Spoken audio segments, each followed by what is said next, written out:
బీజేపీలో రాష్ట్ర అధ్యక్ష పదవి కోసం రాజకీయం నడుస్తోంది. ఇప్పటికే BJP internal politics peak stage కు చేరాయి.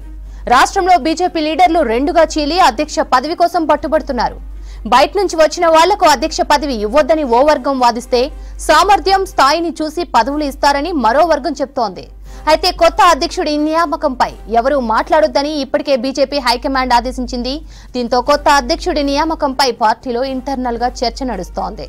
రాష్ట్ర అధ్యక్ష రేసులో రామచంద్రరావు, డీకే అరుణ సహా పలువురు ఉన్నట్లు తెలుస్తోంది. జాతీయ అధ్యక్షుడి నియామకం తర్వాతే రాష్ట్ర అధ్యక్షుడి ప్రకటన ఉంటుందంటున్నారు లీడర్లు.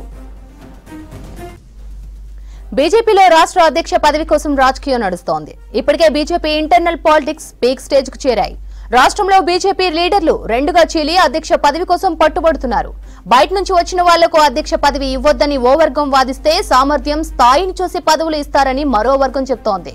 అయితే కొత్త అధ్యక్షుడి నియామకంపై ఎవరూ మాట్లాడొద్దని ఇప్పటికే బీజేపీ హైకమాండ్ ఆదేశించింది. దీంతో కొత్త అధ్యక్షుడి నియామకంపై పార్టీలో ఇంటర్నల్ గా చర్చ నడుస్తోంది.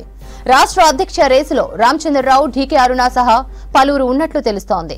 జాతీయ అధ్యక్షుడి నియామకం తర్వాతే రాష్ట్ర అధ్యక్షుడి ప్రకటన ఉంటుందంటున్నారు లీడర్లు. ఇక దీనిపై మరింత సమాచారం శ్రీనివాస్ అందిస్తారు. శ్రీనివాస్, బీజేపీ అధ్యక్ష రేసుపై అప్డేట్స్ ఏంటి? శ్రవంతి, బీజేపీలో రాష్ట్ర అధ్యక్షుడు రాజకీయం జరుగుతుంది.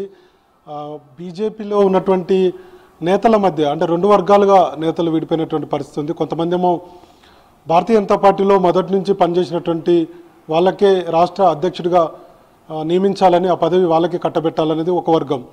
మరోవైపు ఏమో పాత వాళ్లకు ఇవ్వద్దు అనేది ఇంకొక చర్చ జరుగుతుంది. సో ఇట్లా రెండు వర్గాలుగా భారతీయ జనతా పార్టీలో మాటల యుద్ధం అయితే జరుగుతుంది. 4-5 వారం క్రితము అటు ఎమ్మెల్యే రాజాసింగ్ మాట్లాడినటువంటి మాటలు చూసాం. తర్వాత ఎంపీ రఘునందన్ రావు, అట్లనే మరో ఎంపీ ఈటల రాజేందర్, ఈ ముగ్గురు మాట్లాడినటువంటి మాటలు కావచ్చు. అట్లనే మొదటి నుంచి పనిచేసినటువంటి కార్యకర్తలకే అవకాశాలు ఉంటాయని చెప్పి లక్ష్మణ్ మాట్లాడడం కానీ, వీటన్నిటి మీద కూడా జాతీయ నాయకత్వం సీరియస్ అయింది. ఎవరు కూడా రాష్ట్ర అధ్యక్షుడు నియామకం విషయంలో మాట్లాడొద్దు అన్నటువంటి ఒక ఆదేశాలు ఇచ్చారు. ఆ తర్వాత ఇప్పుడు బయటికి మాట్లాడకుండా ఇంటర్నల్గా ఒక చర్చ జరుగుతుంది. ఇంటర్నల్ పాలిటిక్స్ జరుగుతున్నాయి. మెయిన్గా ఏ 2-3 నేతలు కలిసిన బీజేపీ స్టేట్ ఆఫీస్లో రాష్ట్ర అధ్యక్షుడు ఎవరైతారనే దాని మీద కూడా ఎక్కువగా చర్చ జరుగుతుంది. అందులో భాగంగా ఈటల రాజేందర్ పేరు చెప్తే, ఆయన బయట నుంచి వచ్చారు కదా, ఇతర పార్టీల నుంచి, ఆయనకు అవకాశం ఉంటుందో లేదో అనేది ఒక వర్గం చెప్తుంటే, మరోవైపు రామచంద్రరావు ట్రై చేస్తున్నారు. రామచంద్రరావుకు భారతీయ జనతా పార్టీలో ముఖ్య నేతలు ఆయనకు సపోర్ట్గా ఉన్నారు కాబట్టి ఢిల్లీ లెవెల్లో లాబింగ్ జరుగుతుంది అనేటువంటి మరో కొంతమంది చెప్తున్నారు. సో ఈ విషయంలో ఆర్ఎస్ఎస్ ఇన్వాల్వ్మెంట్ అయింది. కొత్త అధ్యక్షుడు నియామకం వెనక ఆర్ఎస్ఎస్ ఉంటుంది అనేటువంటి ఒక చర్చ జరుగుతుంది. సో మొత్తానికి రేసులో ఉన్నటువంటి నేతలు అంటే ఈటల రాజేందర్ కావచ్చు, రామచంద్రరావు, డీకే అరుణ, రఘునందన్ రావు, అరవింద్, ఈ పేర్లు ఏవైతే ఉన్నాయో ఇందులో మెయిన్గా 2-3 పేర్లే తెర మీదకైతే వచ్చాయి. అందులో ఈటల రాజేందర్, మరోవైపు రామచంద్రరావు, డీకే అరుణ, ఈ 3 పేర్లు మీద ఎక్కువగా భారతీయ జనతా పార్టీలో చర్చ జరుగుతుంది. సో ఈ చర్చ ఎట్లా ఉందంటే, కొత్తగా వచ్చినటువంటి వాళ్లకు అవకాశాలు ఉండవని, అట్లనే కొత్తగా పార్టీలో చేరిన వాళ్ళకు పెద్ద పదవులు ఉండవనేటువంటి ఒక చర్చ ఒకవైపు, తర్వాత మొదటి నుంచి పనిచేసినటువంటి నేతలకు, నాయకులకు ఇక్కడ క్యాడర్ తోటి సత్సంబంధాలు ఉంటాయి కాబట్టి వాళ్ళకే ఇవ్వాలనేది ఇంకొక వర్గం చెప్తుంది. సో ఇట్లా రెండు వర్గాలుగా బీజేపీలో చీలికలు ఏర్పడ్డాయి. కొత్త పాత నేతలు అన్నట్లుగా భారతీయ జనతా పార్టీలో ఉంది. సో గతంలో చాలాసార్లు భారతీయ జనతా పార్టీ జాతీయ నేతలు కానీ, రాష్ట్ర వ్యవహారాల ఇన్ఛార్జి సునీల్ బన్సల్ ఉన్నా, అంతకుముందు తరుణ్ చుగ్ ఉన్న ఇతర నాయకులు ఇక్కడికి వచ్చినప్పుడు తెలంగాణకు మీరందరూ కూడా కలిసికట్టుగా పనిచేయండి, రానున్నటువంటి రోజుల్లో భారతీయ జనతా పార్టీని తెలంగాణలో అధికారంలోకి తీసుకురావడానికి మీ వంతు కృషి చేయండి అని చెప్పి చాలాసార్లు భారతీయ జనతా పార్టీ రాష్ట్ర నాయకత్వానికి చెప్పారు. కానీ పరిస్థితి చూస్తే మాత్రం రెండు వర్గాలుగా నేతలు అయిపోయారు. కొత్తగా వచ్చిన వాళ్ళది ఒక వర్గంగా ఉంది. తర్వాత గతంలో మొదటి నుంచి బీజేపీలో పనిచేసేటువంటి నాయకులది ఒక వర్గం అయినటువంటి పరిస్థితి ఉంది. మరి చూడాలి ఈ రెండు వర్గాలలో అంటే బయట నుంచి వచ్చినటువంటి నాయకులకు భారతీయ జనతా పార్టీ జాతీయ నాయకత్వం అధ్యక్షుడిగా కట్టబెడుతుందా, లేదంటే మొదటి నుంచి పనిచేసినటువంటి నాయకులకు అధ్యక్షుడిగా పదవి ఇస్తుందా అనేది అయితే చూడాల్సినటువంటి అవసరం ఉంది. ఇక మరోవైపు బీజేపీ అధ్యక్షుడిది వాస్తవానికి జూన్ నెలలో కొత్త అధ్యక్షుడు రాబోతున్నట్టుగా ప్రచారం జరిగింది.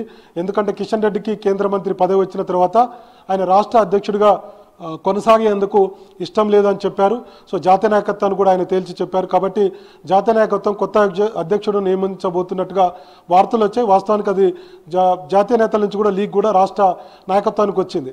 ఇప్పుడు బీజేపీ జాతీయ అధ్యక్షుడు నియమించిన తర్వాతనే తెలంగాణ రాష్ట్రానికి కొత్త బీజేపీ అధ్యక్షుడు రాబోతున్నారనేది గత కొన్ని రోజుల నుంచి కూడా బీజేపీలో జరుగుతున్నటువంటి చర్చ. కాబట్టి కొత్త అధ్యక్షుడు ఇప్పుడు ఉండరు. బీజేపీ జాతీయ అధ్యక్షుడు ఫైనల్ అయిన తర్వాత, ఆయన నియామకమైన తర్వాతనే తెలంగాణకు కొత్త అధ్యక్షుడు వస్తారనేది అందరికీ తెలిసినటువంటి విషయమే. కానీ ఈలోపు ఇంటర్నల్గా పాలిటిక్స్ ఎట్లా ఉన్నాయంటే, మొత్తం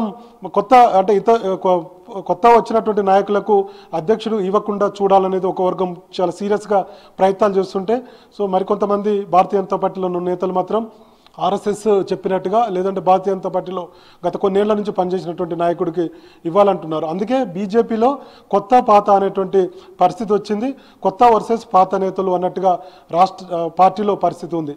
సో మరి దీని మీద జాతీయ నాయకత్వం ఇప్పటికీ ఆదేశాలు ఇచ్చింది. అయినా ఇంటర్నల్గా ఆ పరిస్థితి ఉంది. ఒక 2-3 నేతలు, ఇందాక మనం చెప్పినట్టుగా ఒక 3-4 నేతలు భారతీయ జనతా పార్టీకి వచ్చి ఏదైనా విషయం మాట్లాడారంటే అది కొత్త అధ్యక్షుడు ఎవరు కాబోతున్నారు, ఈటల రాజేందర్ అవుతారా, లేదంటే డీకేఆర్ నన్నా, లేదంటే రామచంద్రరావా, ఎవరికి ఇవ్వబోతున్నారు, ఎవరు అటు రేవంత్ రెడ్డికి ధీటుగా భారతీయ జనతా పార్టీలో ఉండేటువంటి నాయకుడు ఎవరు ఉంటారు. ఎందుకంటే రానున్నటువంటి ఎన్నికల్లో అంటే బీఆర్ఎస్ పరిస్థితి ఇప్పుడు అంతగా సీరియస్గా లేదు కాబట్టి, పార్టీ బలంగా లేదు కాబట్టి బీజేపీ వర్సెస్ కాంగ్రెస్ మధ్యన పోటీ ఉంటుందనేది రాజకీయ విశ్లేషకులు కూడా చెప్తున్నారు. కాబట్టి రేవంత్ రెడ్డికి ధీటుగా ఉండేటువంటి నాయకుడు భారతీయ జనతా పార్టీకి కావాలి. ఎన్నికల హామీలన్నీ కూడా అమలు చేయాలంటే ఖచ్చితంగా భారతీయ జనతా పార్టీ ఆ దిశగా ఫైట్ చేయాల్సినటువంటి అవసరం ఉంటుంది కాంగ్రెస్ పార్టీ మీద. కాబట్టి అట్లాంటి నాయకుడు ఉండాలనేది కూడా పార్టీలో చర్చ జరుగుతుంది. మరి చూడాలి బీజేపీ జాతీయ నాయకత్వం ఎవరి వైపు మొగ్గు చూపుతారు. అంటే కొత్తగా వచ్చినటువంటి ఈటల రాజేందర్ లాంటి వ్యక్తుల వైపు మొగ్గు చూపుతుందా, లేదంటే గతంలో కొన్నేళ్ల నుంచి పనిచేస్తున్నటువంటి బీజేపీలో పనిచేస్తున్నటువంటి రామచంద్రరావా, లేదంటే ఇతర నేతల నాయకులకు ఎవరికన్నా అధ్యక్ష పదవి ఇవ్వబోతుంది అనేది మనకు బీజేపీ జాతీయ అధ్యక్షుడు నియామకం తర్వాత ఒక క్లారిటీ వచ్చేటువంటి అవకాశం ఉంది. స్రవంతి.